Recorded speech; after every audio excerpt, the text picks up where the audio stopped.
Quand on les entend bêler, disais-je, les chèvres de notre prochain invité nous chantent une chanson brousse. Une chanson brousse que me chantait ma maman. Car ces chèvres vont à Sauz et à Gambade dans les massifs du Rove et de l'Étoile, ces chaînes montagneuses qui entourent Marseille. Ce sont des cabris de race autochtone qui se nourrissent d'herbes, de genêts, d'ajoncs, des maquis. Bref, ce sont des chèvres qui mangent des buissons aux épines acérées, qui poussent sur des sols rocailleux. Vous me dites si je me trompe. C'est dire si ce sont les Chuck Norris des chèvres. Et avec leur précieux lait, notre invité ici présent façonne la brousse du Rhum.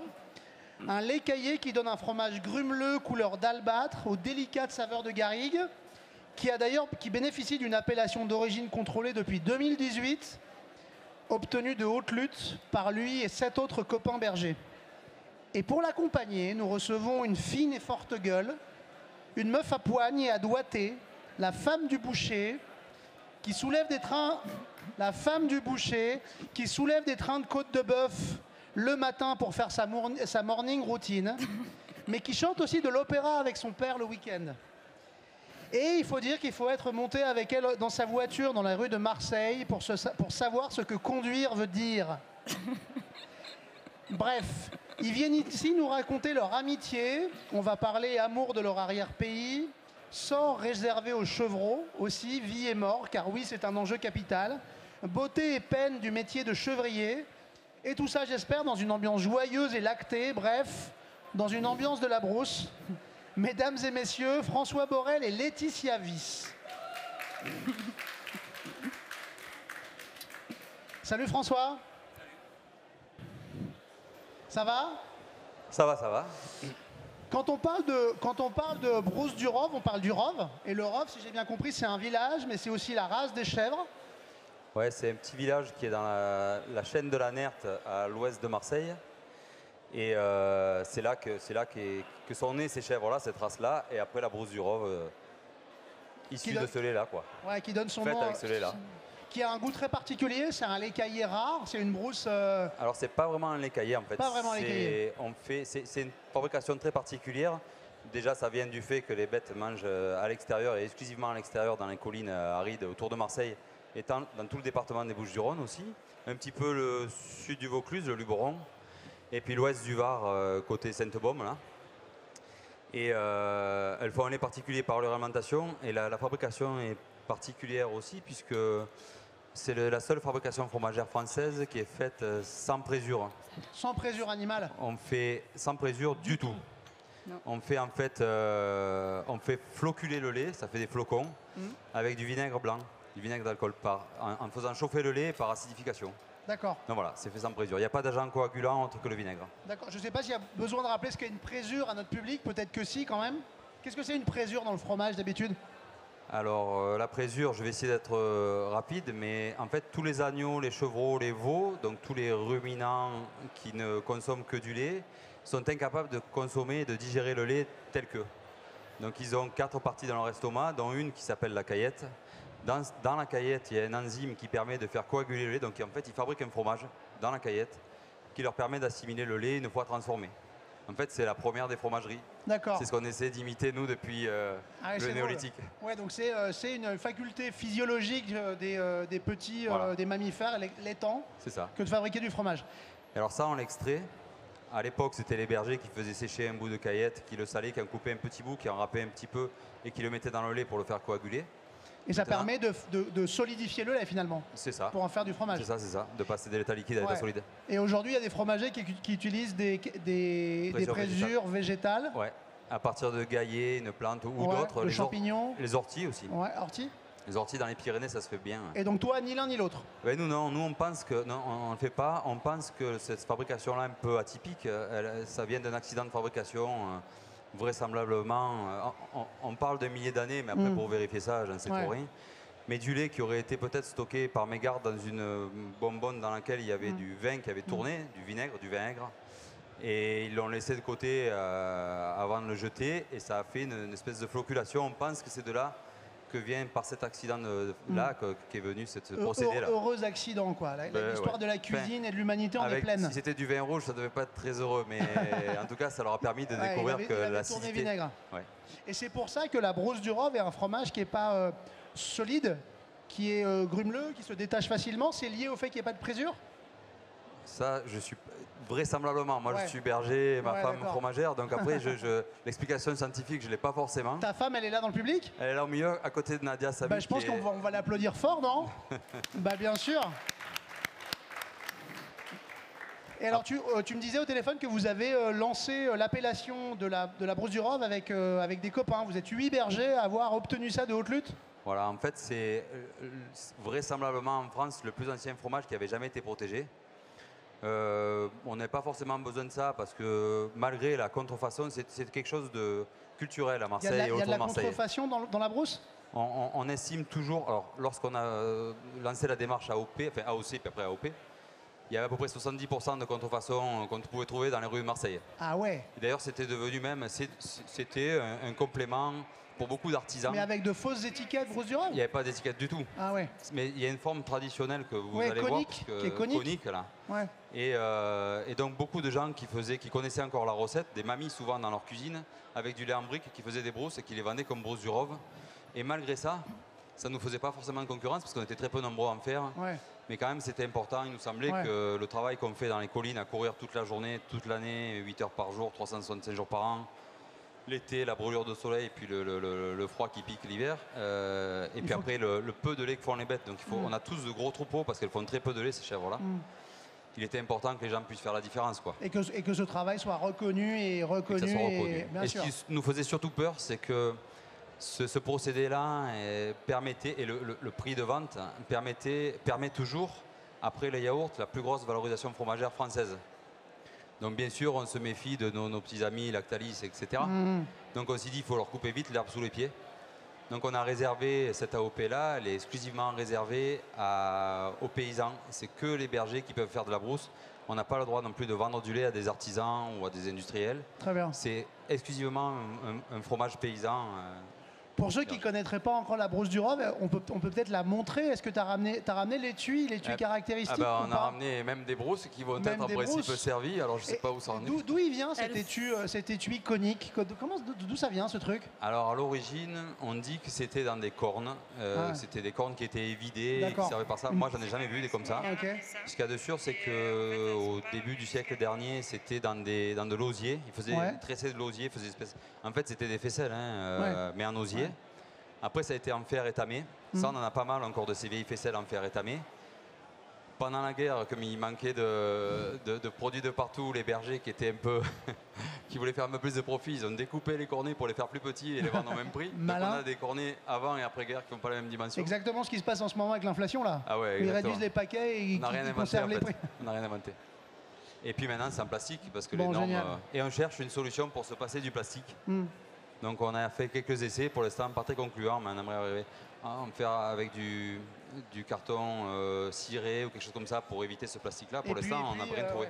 Et puis c'est devenu un produit d'exception que les cuisiniers cherchent et demandent, notamment Laetitia Viss. On est à la recherche des brousses du Rhône, en vrai. Vous êtes à la recherche des brousses du Rhône. Si vous... Elles sont on m'a dit de les mettre dans le frigo qui est dans la cuisine. Je crois que c'est une aventure de Tintin, ça, la recherche des brousses du Rhône. C'est un vieil album de Tintin. Laetitia, c'est plus qu'un rapport cuisinier-producteur qui vous lie tous les deux, je crois. Non, il y a une vraie complicité, une vraie amitié. Il y a une amitié. Comment vous vous êtes rencontrés? Comment tu l'as connu? En arrivant à Marseille ou avant? Non, moi je l'ai rencontré, en arrivant à Marseille via une femme extraordinaire qui s'appelle Mayalène Zubilaga, qui a écrit notamment ce livre donc, sur la Brousse du Rhône. Elle a vraiment étudié leur façon de travailler. Quand je dis leur, il n'y a pas que François et sa femme, il y a aussi les autres chevriers qui sont dans ce livre, qui est incroyable. Et en fait, elle m'a tout de suite sensibilisée au fait qu'il fallait que je m'intéresse à leur travail et qu'il fallait que je travaille leurs produits, et surtout en dehors de la brousse, qui est quelque chose dont on parle beaucoup. Derrière le lait de chèvre, il y a aussi un sujet qui fâche un peu aujourd'hui le consommateur, c'est la mort du chevreau. Et en tant que restauratrice... Oui, parce que rappelons que quand on mange un fromage, ça veut dire que ce lait qui était destiné à nourrir un petit ne nourrira pas ce petit parce que ce petit est mis à mort. Voilà. Donc il faut savoir et intégrer et penser le fait que manger du fromage implique qu'un être a été mis à mort pour ça. C'est ça. Et qu'est-ce que tu en fais? Comment tu gères ça? Notamment quand tu es chevrier ou cuisinier et consommateur aussi. Moi, quand j'ai rencontré François, il m'a dit quelque chose qui m'a fendu l'âme parce que, comme il vient de décrire son travail sur le fromage, vous imaginez bien que la qualité de la viande et l'élevage de l'animal en lui-même est basé sur la même gamme de qualité. Donc ça veut dire que c'est un animal exceptionnel qui, il y a quelques années en arrière, était envoyé en Italie pour 5 € symboliques par tête parce que les Français ne le consommaient pas. Donc avec la moitié des animaux qui mouraient pendant le trajet. Voilà, enfin un désastre à mon sens. Un désastre économique pour vous, écologique dans tous les sens du terme. C'est ça. Parce qu'on offrait les chevreaux, parce qu'en France on les dédaigne, parce que c'est considéré comme une viande de deuxième qualité, qu'on lui préfère l'agneau. Non, parce que c'est trop mignon pour être mangé, d'après ou c'est trop mignon pour être les mangé. attaques qui sont tournées vers moi. Voilà, c'est en fait l'agneau, c'est rentré dans l'esprit commun, il n'y a pas de problème. Le chevreau, peu cher, le petit chevreau, on ne peut pas le toucher. Donc en fait, l'idée c'était juste de montrer très simplement que déjà, c'est une viande qui a un goût exceptionnel. Contrairement à ce que peuvent penser les gens, c'est ni sec ni gras. C'est pas aussi. Enfin, je sais pas, on me demande souvent est-ce que c'est aussi fort que de l'agneau. C'est différent, c'est pas fort, mais en même temps, il y a quand même tout le concentré de la garrigue dont parlait François à travers son fromage qu'on retrouve aussi dans le chevreau. Ça demande un peu de travail parce que c'est livré sur carcasse, mais je pense que quand on se soucie en tout cas d'un organisme complet autour du fromage, il faut aussi se poser les bonnes questions par rapport à l'animal, par rapport à la viande. François, aujourd'hui, quand il a un animal qui meurt, il l'emmène au vautour. Les chevreaux sont tués dans le plus grand respect possible. Il se bat aussi pour mettre en place un abattoir mobile. Enfin, il y a tout un écosystème dont on ne parle pas. Oui, ça, il faut en parler aussi, effectivement. Comment donner la mort, quoi. Comment essayer de donner la mort dans le respect de la bête qui a vécu, en évitant en fait, il n'y a pas que la cruauté. Il n'y a pas que la mort, il y a la vie du chevreau avant. Nous, ce qui nous posait problème, vraiment, ça fait quelques années qu'on ne le fait plus maintenant, c'était de livrer les chevreaux à déjà de séparer des mères obligatoirement, comme ça se fait la plupart du temps d'ailleurs avec les vaches laitières, avec tous les troupeaux laitiers en fait. On nous a mis en tête, c'est l'industrie qui nous a mis ça en tête, que ça ne valait pas la peine de faire de la viande, qu'il valait mieux faire du lait et qu'on ferait beaucoup plus de marge en transformant en fromage qu'en viande. Les bergers des Pyrénées ou les chevriers dans les Pyrénées, ils se sont jamais, surtout du côté du Béarn ou du Pays Basque, ils ne se sont pas laissés faire et ils ont continué à d'abord élever leurs petits sous les mers, les transformer en viande, enfin les abattre après et faire les fromages qu'après. Dans le reste de la France, on nous a bien convaincus de ça. Moi, lorsque je suis sorti du lycée agricole, c'était pas possible de faire autrement parce que sinon j'allais couler la baraque, quoi. Et puis en fait, on s'est dit, il faut absolument qu'on arrête de faire ça. Donc on a laissé les chevreaux sous les mers. Les premiers mois de leur vie sont, au bout d'une semaine, ils sortent avec leur mère dans les collines. Alors c'est la pagaille, hein, parce qu'on a une centaine de chèvres, 150 cabris qui suivent et qu'il faut les sortir au début, au milieu des chiens de protection, des chiens de troupeau. Il faut avoir son BAFA pour gérer le troupeau. Il faut avoir des bons chiens, il faut avoir beaucoup de patience. Et puis on les laisse avec, ils profitent, il y a ce lien qui se fait à la mer. On a quand même des chevrettes qu'on garde pour nous. On a, pour ce qui nous concerne, 50% des cabris, aussi bien mâles que femelles, qui partent pour d'autres élevages, comme aux producteurs. Et puis l'autre moitié, on les amène, nous, après, un beau jour ou un mauvais jour pour eux, parce que c'est un mauvais jour pour nous aussi, il ne faut pas croire, c'est pas marrant. Mais ça fait partie aussi de l'histoire. On les amène dans un petit abattoir qui est à 1h30 de chez nous, et ce qui est traumatisant, c'est le transport. Donc nous, ça n'en voulait plus. Donc avec des copains, un peu toujours les mêmes, ceux de l'abattoir, soutenus par tous les... Entre autres, les chefs avec lesquels on travaille, je pense à Nadia ou à Laetitia ou d'autres qui nous ont bien soutenus et qui nous poussent à faire ça. Et la Confédération paysanne, parce que je peux pas m'empêcher d'en parler parce qu'on fait ça avec la Conf. On a décidé de mettre en place un abattoir mobile et de fabriquer nous-mêmes notre propre camion. Ça serait le premier de France pour petits ruminants. Que les plans soient en libre service sur Internet pour que tous les éleveurs qui veulent le faire puissent le refaire. Et que l'abattoir vienne à la ferme. Coopérative gérée par les éleveurs. Ça veut dire qu'on va se taper le sale boulot aussi, on va bosser dans l'abattoir. Parce que l'équilibre économique, il est dans le fait que les paysans travaillent eux-mêmes leurs propres bêtes pour les accompagner jusqu'au bout, sans salariés. Il faut qu'on y soit là avec nos bêtes pour... lorsque l'éleveur est là, ça n'a plus rien à voir. Mais après, il faut arriver à intégrer les normes d'un abattoir industriel dans un camion. Et ça, je peux vous dire, ça fait 4 ans qu'on y bosse. Parce que j'allais dire qu'en France, c'est un sujet compliqué, ça, d'abattre une bête en dehors d'un abattoir réglementaire, très compliqué. Officiel. Mais on a mis 11 ans pour obtenir la OP et on nous a reproché que c'était la plus petite, la plus restrictive de France. Nous, on en était vachement fiers parce qu'on a interdit les OGM, on a interdit les aliments du commerce, on a interdit l'insémination artificielle, tout un tas de choses qui ne nous correspondaient pas. Et pour l'abattoir, c'est la même démarche et on va y arriver, il n'y a pas de raison. Ça fait 4 ans, donc on a encore un peu de marge. T'as encore un peu de temps devant toi. Laetitia, la brousse est arrivée. Ça y est. C'est bon, elle est là. La brousse conique, je ne sais pas si on la voit bien, la caméra qui est là-bas. Je pense que oui. Donc sa forme caractéristique dans son étui. Ouais, on a décidé de vous la laisser dans le cône et de ne pas la démouler déjà parce que ça nous fera beaucoup rire de vous voir un peu galérer à la sortir. Déjà, ensuite on va parce faire que des photos, ça vous permet de voir l'objet tel que vous l'achetez quand vous avez la chance d'être proche d'un producteur qui vous le revend. Et ensuite, vous avez la jolie étiquette. Donc voilà comment ça se présente quand vous en trouvez au marché. Très joli. Voilà. Et j'ai mis des choses assez simples parce que personnellement, je la mange juste avec un filet d'huile d'olive et de la fleur de sel. C'est aussi bien en salé qu'en sucré. Moi, je préfère la manger sans rien. Maintenant, là, je vous ai mis un petit morceau de pêche et juste du crumble avec de la fleur de sel, de l'huile d'olive. J'ai pas trop envie de... Ça m'ennuie de travailler un produit comme ça. Ouais, il faut juste si vous pouvez la goûter nature, juste l'accompagner, quoi. Voilà. La laisser intacte comme elle est. C'est une fin en soi, la brousse du Rhum. C'est ça. Et ben, c'est génial, on a hâte de goûter. Alors malheureusement, on en trouve, enfin malheureusement pour vous, on n'en trouve que dans nos fermes, vraiment autour de Marseille, à proximité de nos fermes. Moi, la seule fois que j'en ai acheté, c'était à la laiterie marseillaise. Ah ouais. À Paris, difficile, non? Ben, ça voyage mal, vous verrez, c'est tout frais, ça peut se démouler pendant le transport et ça se conserve que quelques jours. Donc voilà. Et puis les produits mangés sur place, sont toujours, là où ils sont produits, c'est toujours meilleur que loin. Ouais, encore un truc de Marseillais, comme gagner la Ligue des Champions, par exemple. Il y a ça et la brousse du Rhum, finalement. Exactement. D'accord. Je crois que le dressage est en train d'être mis en place.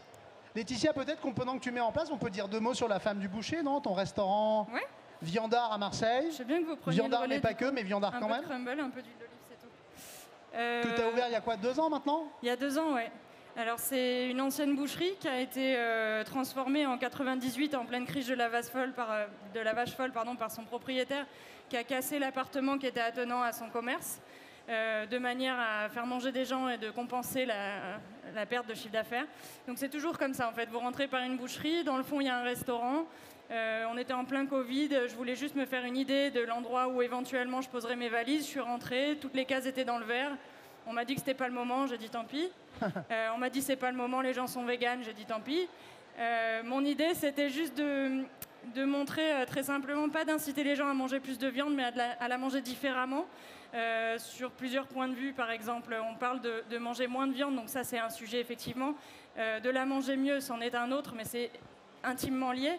Et le troisième sujet, c'est faire en sorte que la viande ne soit pas mise à la poubelle, à savoir qu'aujourd'hui sur un animal il y a 30% qui part à la poubelle parce que les abats ne sont pas consommés, parce que en fait toutes les parties qui sont estimées moins nobles, voilà, le riz de veau il est à la côte, mais par contre l'oreille de cochon poubelle.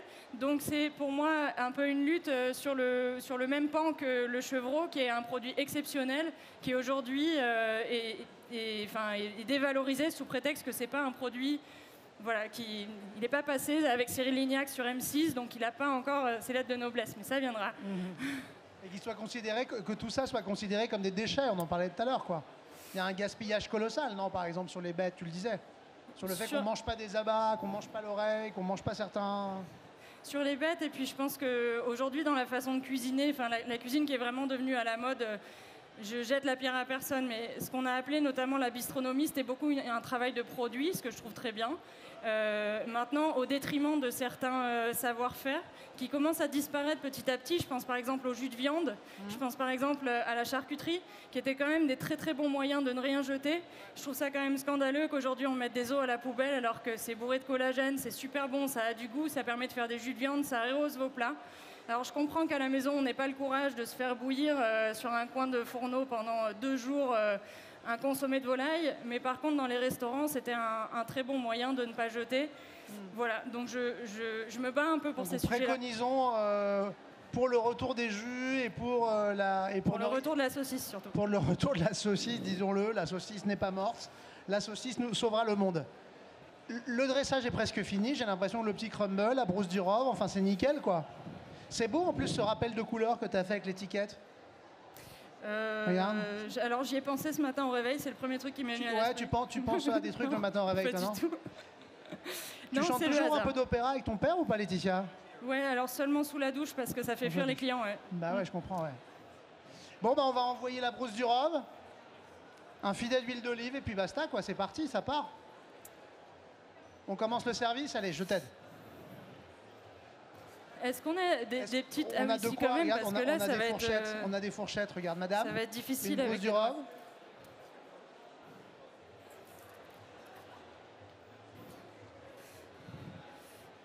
Une petite brousse Avec du rhum. plaisir. Hop, on peut charger le On a plateau. oublié d'envoyer la vidéo, François, c'est peut-être le moment, non? Pendant que les gens dégustent, on va voir certaines de tes chèvres. Oui, je veux bien. Voilà les biquettes, les fameuses. Merci beaucoup. Merci pour les démoulés, vous tapez un peu, ça va sortir Qui des n'a cordes. pas de Essayez pas d'apprendre. couvert, ni de brousse. Tu veux? Vous voulez goûter une brousse du rhum? J'apporte une fourchette.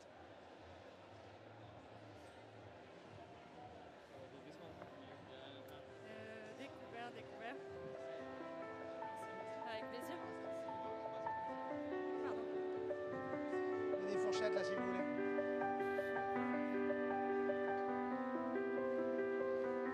J'ai plus de son, mais je voulais rajouter un truc. J'ai plus de son. Comment je fais? Ah, il y a la vidéo? Oh, pardon. Il y a... Elle tourne? Je sais pas. J'avais juste envie de rajouter une petite chose. Donc encore une fois, je sais qu'à la maison c'est compliqué, mais je pense vraiment que c'est notre rôle de restaurateur de mettre en avant des produits qui sont justement peut-être un peu boudés. De par la dégustation, je pense qu'il y a aussi un manque d'information par rapport aux consommateurs et au grand public. Les gens ne savent même pas que le chevreau est consommé. Les gens ne savent même pas qu'en mangeant du fromage de chèvre, derrière il y a un chevreau qui est abattu. Et je pense que c'est un message à faire passer de façon délicate, avec notre cuisine, avec notre passion. Je pense notamment à Nadia Samut qui travaille aussi beaucoup ce produit. Franchement, qui est ici ce soir avec nous. Salut Nadia, big up. Voilà. Non mais j'ai tout dit. Vous permettez, je goûte la brousse du rhum. Hein. Tu la connais déjà?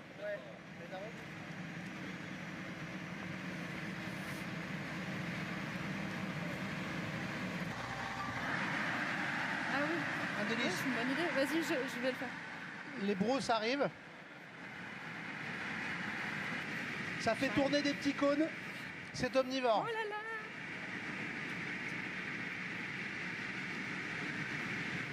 Je crois que tout le monde est servi aux presses. Vous avez régalé le public là. Merci François. Merci infiniment pour ta brousse et ta présence. Merci Laetitia. Avec Et plaisir. à bientôt dans ta voiture. Hein? Tête de pain sucée, va. T'as eu mal au cœur? Et à très vite. On les applaudit s'il vous plaît.